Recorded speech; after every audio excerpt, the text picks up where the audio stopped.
જય દ્વારકાધીશ. ભગવાનની વાતોમાં આપનું સ્વાગત છે. આગળનો વિડીયો ના જોયો હોય તો તમે જોઈ લેજો.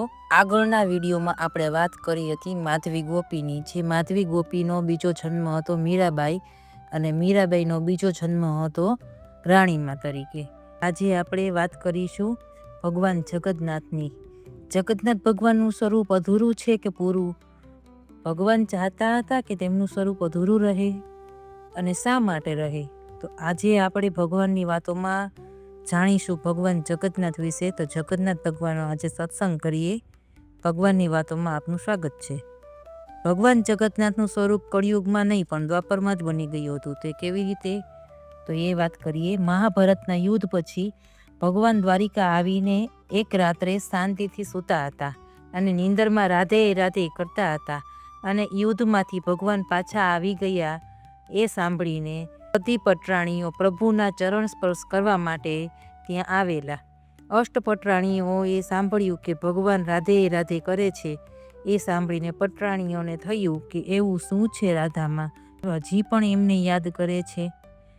ભગવાનને પૂછવાની કોઈની હિંમત ના હતી, પણ બધી પટરાણીઓમાંથી એક સત્યભામાએ કહ્યું કે એક વ્યક્તિ આપણને બતાવી શકે ભગવાનના બાળપણમાં બાળલીલા વખતે એ હાજર હતા. એ છે રોહિણી માતા. બીજે દિવસે પટરાણીઓ રોહિણી મા પાસે જાય છે અને દરરોજના ક્રમ પ્રમાણે રોહિણી માતાના ચરણ સ્પર્શ કરીને અખંડ સૌભાગ્યવતીના આશીર્વાદ મેળવે છે. માતૃશ્રીના આજ્ઞા થતાં આસન ગ્રહણ કર્યું અને રોહિણી માતાજીને શંકા થવા લાગી, ક્યારેય નહીં ને આજે 8 રાણીઓ એકસાથે મારી પાસે આવીને ઊભે છે. સુભદ્રા અને રોહિણી માતા એકબીજાની સામે જોઈને વિચારવા લાગ્યા કે લાલો કાંઈક લીલા કરી રહ્યો છે, મામલો કાંઈક ગંભીર છે. થોડી વાર પછી રોહિણીમાં બોલ્યા કે બોલો બેટા, સાચું કહી ગયો, મા પાસે હૈયાની કઈ વેદના ઠાલવવા આવ્યા છો? અને પટરાણીઓ મુખારવિંદ ફેરવી લઈએ વિનમ્ર ભાવે બોલવા લાગ્યા, મા, અમારે બીજું કાંઈ જાણવાની જિજ્ઞાસા નથી, પણ માતેશ્વરી, કાલે સ્વામીનાથે ઊંઘમાં પૂજ્ય રાધે રાધે બોલ્યા હતા. અમારે આ રાધાજી કોણ છે એ જાણવું છે. કૃપા કરીને અમને જણાવો. રોહિણીમાં સમજી ગયા. વિચારવા લાગ્યા કે માન કે ન માન, મને તો આમાં એ નટખટની કોઈ ચાલ જણાય છે. સુભદ્રા અને રોહિણી માતા બંને એકબીજાને સામું જોઈને વિચારે છે, પરંતુ રોહિણીમાં પણ કાંઈ કાચા પોચા નહોતા. દુનિયાદારીના કડવા મીઠા અનુભવના રંગે પાક્કા રંગાયેલા હતા. તેથી શ્રી રાધા અને શ્રી ઘનશ્યામની બાળલીલા કહેતા પહેલા રાણીઓ સામે જોઈને કહ્યું, તમારી જિજ્ઞાસા સાધારણ કોટીની ઉત્કંઠા નથી. શ્યામા અને રાધાના સંબંધ પર પ્રકાશ પાડવો એ આમ તો મારા માટે ગજાબારનું કામ છે, પણ ઈશ્વરની ઈચ્છા સમજીને હું તમને નિરાશ નહીં કરું. મારી પણ 3 શરતો છે. પટરાણીઓ સહમત થઈ ગઈ અને રોહિણી માએ પહેલી શરત રાખી કે હું તમને વાત કરું એ તમારા મનમાં જ રહેવી જોઈએ, બીજા કોઈને પણ ખબર પડવી ના જોઈએ. અને બીજી શરત એ કે તમારામાંથી કોઈ પણ વાણી, વર્તન કે વ્યવહારમાં રાધાજીનું અનુકરણ કરવું જોઈએ નહીં. અને ત્રીજી શરત એ છે કે વાર્તાલાપ ચાલતો હોય ત્યારે કોઈ પણ અંદર આવવું જોઈએ નહીં. અને તરત પોતાના સ્થાન પર ઊભા થઈને સુભદ્રાજી બોલ્યા, માં, તમારી ત્રીજી શરત મુજબ દ્વાર પર પેરો ભરવા હું તૈયાર છું. ભૈયાની દિવ્ય લીલા કથાનો શ્રવણનો આનંદ મને પણ મળશે.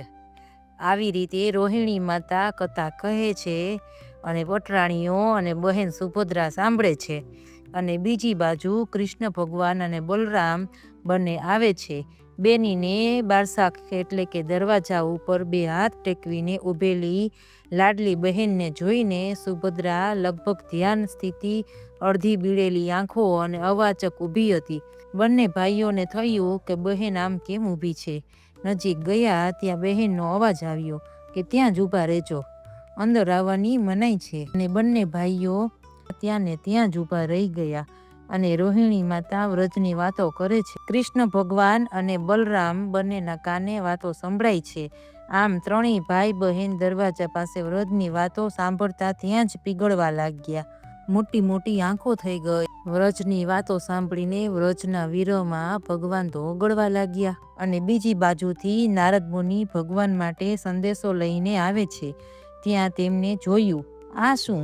પ્રવેશ દ્વાર પર કેવું અદ્ભુત દ્રશ્ય! ત્રણેય ભાઈ બહેન જાણે સંગે મરમરની 3 સાક્ષાત મૂર્તિઓ. પ્રભુની બહેન ઘરનો ઉમરો રોકીને ઊભી હોય અને એક બાજુ ભગવાન વિષ્ણુ અને એક બાજુ શેષનાગના અવતાર સ્વરૂપ શ્રી બલરામ ઊભા હોય. એટલું જ નહીં, પરશુરામે પ્રદાન કરેલું સુદર્શન ચક્ર ભૂમિ પર દંડવટ પ્રણામ સ્થિતિમાં શોભી રહ્યું છે અને ભવનની અંદર ચાલી રહેલી દિવ્ય લીલા કથાનું પાન કરી રહ્યા છે. અંદર એક અલગ ધારા વહે છે, બહાર ભાઈ બહેનમાં પણ એક અલગ ધારા વહે છે. એમ કરતાં કરતાં ત્રણેય ભાઈ બહેનના શરીરમાં કમકમાટી ચાલે છે અને ત્રણેય ભાઈ બહેન તો બાળલીલામાં મગ્ન થઈ ગયા. એમ કરતાં કરતાં ત્રણેય ભાઈ બહેનનું શરીર ઓગળવા લાગ્યું અને આંખમાંથી અશ્રુઓની ધારા વહેવા લાગી. આવી રીતે ભગવાન કૃષ્ણમાંથી જગન્નાથનું સ્વરૂપ બન્યું અને કહેવાય છે કે આજે પણ જગન્નાથ ભગવાનના દર્શન કરવા જાઓ અને સાથે કોઈ વ્રજવાસી વૈષ્ણવને લઈ જાઓ તો ભગવાન તમારી વાટ જોવે છે કે મારા ભક્તો ક્યારે આવશે. તમે પહોંચો એ પહેલાં ઇંતજાર ભગવાન કરે છે અને ભગવાન તમને જોઈને ખુશ થઈ જાય છે કે મારા ભક્તો વ્રજવાસી સાથે આવ્યા છે. અને આની પહેલાં એકવાર પણ રોહિણી માતાએ દેવકી મૈયાને ભગવાનની બાળલીલાઓની વાતો વિસ્તારથી કરેલી હતી. નારદજીથી રહેવાયું નહીં. નારાયણ નારાયણ ધીમા સાદવે બોલી ઉઠ્યા અને દેવર્ષિ નારદ પધાર્યા લાગે છે એમ કહેતા રોહિણી માતા સાફડા સાફડા થતા ઊભા થઈ ગયા અને કથા ત્યાં જ રોકાઈ દેવાઈ ગઈ. નારદજીએ હિંમત કરીને પ્રભુને પૂછ્યું, પ્રભુ, દર્શનનો આવો લાવો કળિયુગમાં બધાને મળશે કે નહીં? ત્યારે ભગવાને વચન આપ્યું કે આગામી કળિયુગમાં નીલાચલ ક્ષેત્રમાં અમે ચારેય, હું, બલરામ, સુભદ્રા અને સુદર્શન, તમે નિરખેલા સ્વરૂપમાં જ અવતરિત થઈને સદાય પ્રકાશમાન રહીશું. આવી રીતે ભગવાન જગન્નાથ દ્વાપરમાં જ પ્રગટ થયેલા હતા, જે દ્વારિકામાં આ ઘટના બનેલી હતી. અને અત્યારે ઓડિશામાં જગન્નાથ ભગવાન બિરાજે છે. ભગવાનની લીલા તો અપરંપાર છે. તો આપણે આવી રીતે આગળ ને આગળ સત્સંગ કરશું. સબસ્ક્રાઈબ નથી કરેલું તો કરી લેજો, લાઈક કરજો, શેર કરજો અને તમારા બાળકો અને સગા સંબંધીઓ સાથે શેર કરીને તમારા ફેમિલી સાથે બેસીને ભગવાનની વાતો સાંભળો અને સત્સંગ કરો. મેં આ પ્રસંગ રાધા અવતારમાંથી લીધેલો છે. તો આગળના વિડીયોમાં આપણે વાત કરીશું અત્યારે કળિયુગમાં જગન્નાથ ભગવાનનું મંદિર જે ઓડિશામાં સ્થિત છે એ કોણે બંધાવેલું હતું. તો આગળનો વિડીયો પણ તમે જરૂરથી જોજો. જય દ્વારકાધીશ.